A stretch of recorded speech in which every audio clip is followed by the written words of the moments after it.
Betrayal. It's a painful realization because unlike bullying, it's personal.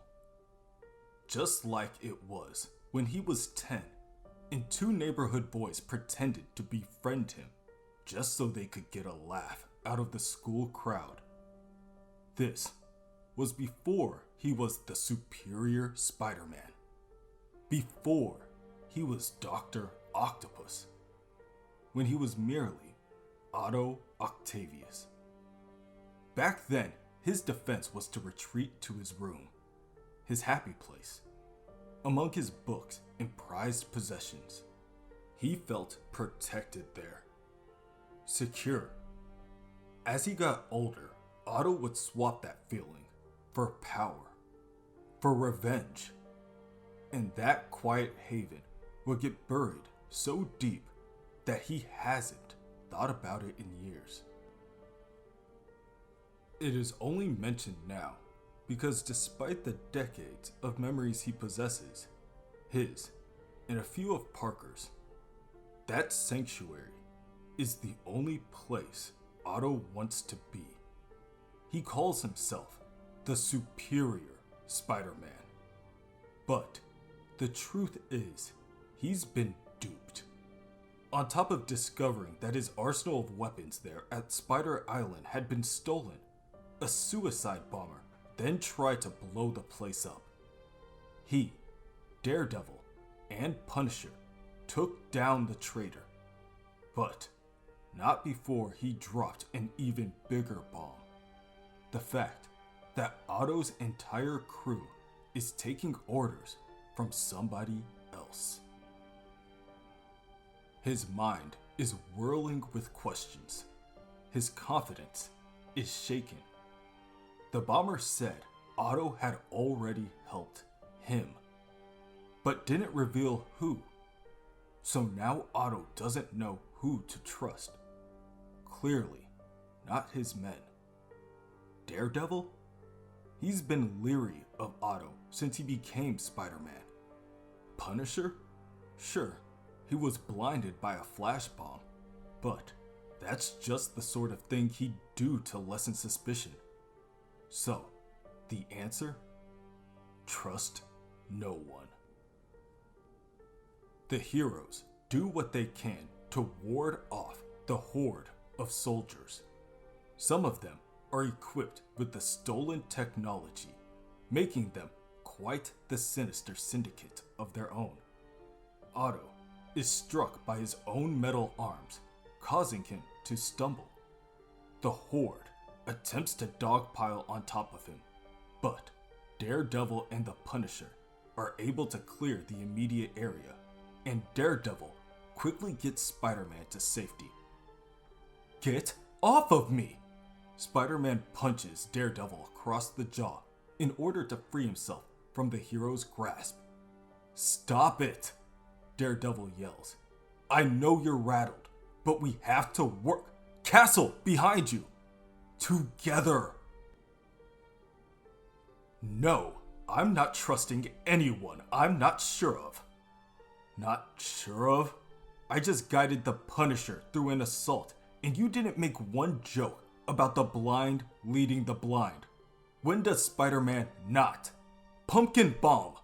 Spider-Man shouts, diving in and pushing Daredevil out of the way so he can hit the weapon with a web bullet. It makes contact, and the bomb explodes in midair. The Punisher is caught in the crossfire. As much as Otto hates to admit it, Daredevil's right. The odds are against him. But he'd still rather not rely on help from anyone unless he has to. If you can call it help. The Punisher, still blinded, but now collapsed on the floor, howls in pain. He stands to his feet, aims his gun in Spider-Man's direction, and begins to shoot. Burn me from above, will ya? Look where you're firing, you dolt! Spider-Man hisses. He can't see Spider-Man. He's responding to external stimuli. Daredevil reasons. then he shouldn't have been stupid enough to get blinded.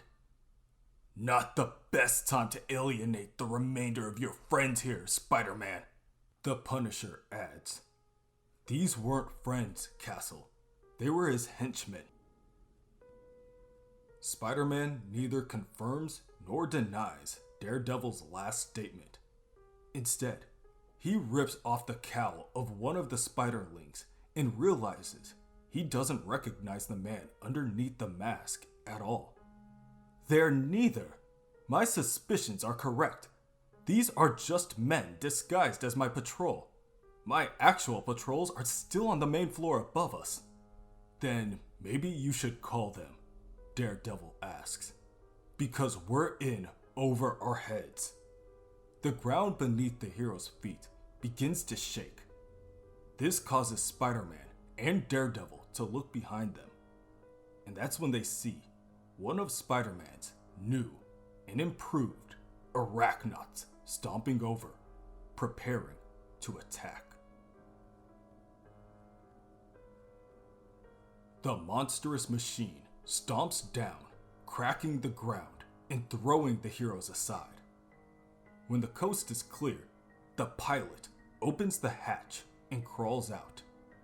He approaches a downed Spider-Man, draws his pistol, and tells him, "Luring you here was our job, Spider-Man, but killing you will be our pleasure."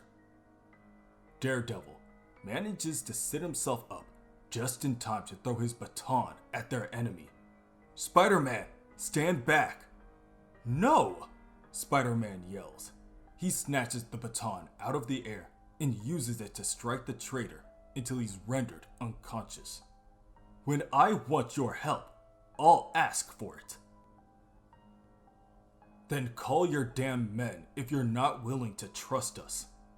"I'm trying, but all frequencies are being blocked, and the codes to the doors have been changed. We're on our own down here." Meanwhile, the Punisher is choking out an enemy. However, he gets distracted by a whizzing sound coming from behind him. "Great. Then how about a few trust exercises? Like falling backwards onto my blade and seeing if I catch you. Wait, that sound. It's my glider!" The Punisher opens his eyes and beams at Spider-Man. "What? That's not possible. I told you I never took your glider." "Sure you didn't." The Punisher raises his gun. "Now who wants to talk about trust?" "Punisher, you moron, you're aiming right for me." "I know. My eyesight is getting better." Spider-Man barely gets out of the way. Before he can even think, 3 bullets are already bolting right past him. However, unbeknownst to him, the traitor on the glider was right behind Spider-Man and closing in fast. The Punisher lands all 3 shots, one in his chest, one in his throat, and one in the center of his forehead. The kill shot causes the traitor to fall off the modified glider, and the Punisher leaps into the air and jumps back on. The Punisher circles the room, testing out the machine.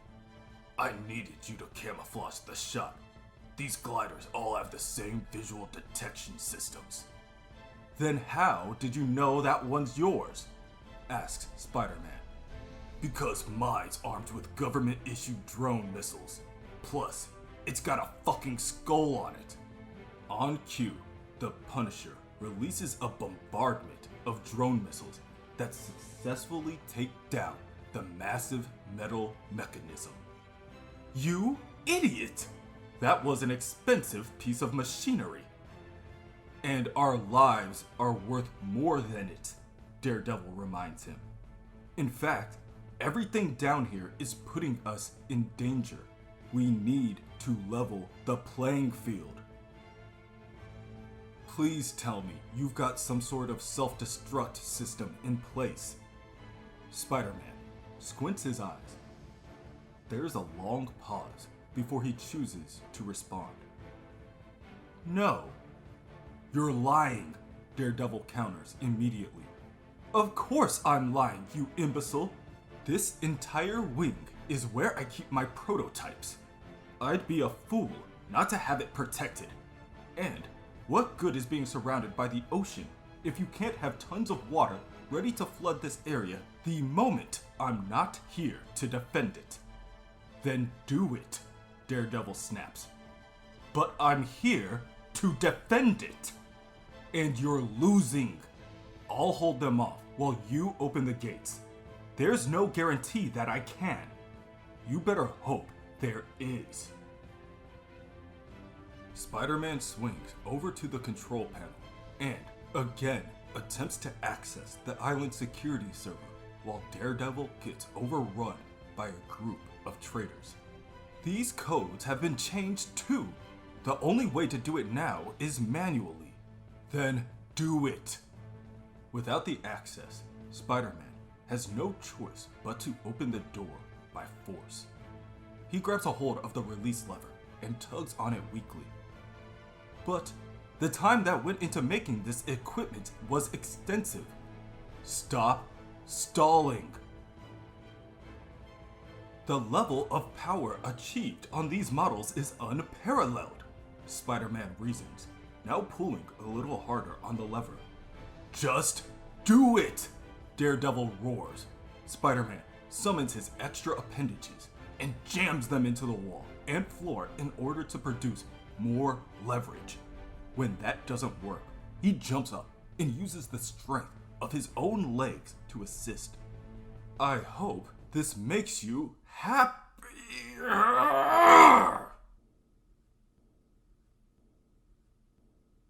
They say, pride cometh before the fall. Whoever orchestrated this attack knew just how to use Otto's ego against him, leaving him with nothing. His confidence, gone. The months of research creating his new equipment, gone. The air in his lungs, almost gone. The lever slams down, releasing the floodgates, and everything within the island is consumed by the bone-chilling waters of the Atlantic. Without the help of Daredevil, Spider-Man would not have made it out alive.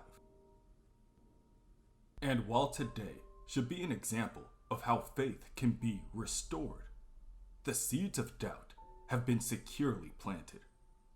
The suicide bomber said Otto had no idea how deep this goes. And so, he's left to wonder, was the Punisher really trying to shoot him earlier? Or worse still, did Daredevil just get him to destroy his new weapons in order to leave him impaired? After all Otto's been through today, he still doesn't have any answers. Still doesn't know who's responsible for all this. Although, he's beginning to have his suspicions. Daredevil gets Spider-Man to safety as the Punisher uses his Uzi to piece off the remainder of their enemies.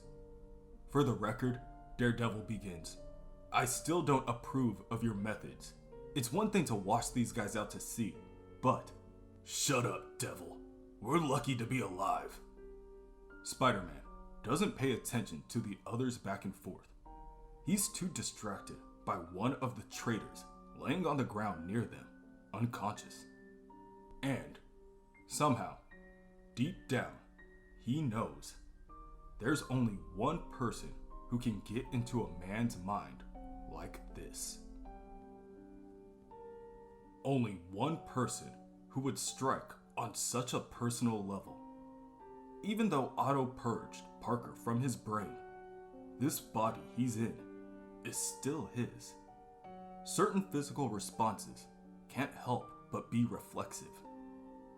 Otto tells himself this because it's the only explanation he has for the chill that runs down his spine. Spider-Man pulls back the collar of the traitor and finds a small green and purple tattoo on the man's neck. How could Otto have been so stupid.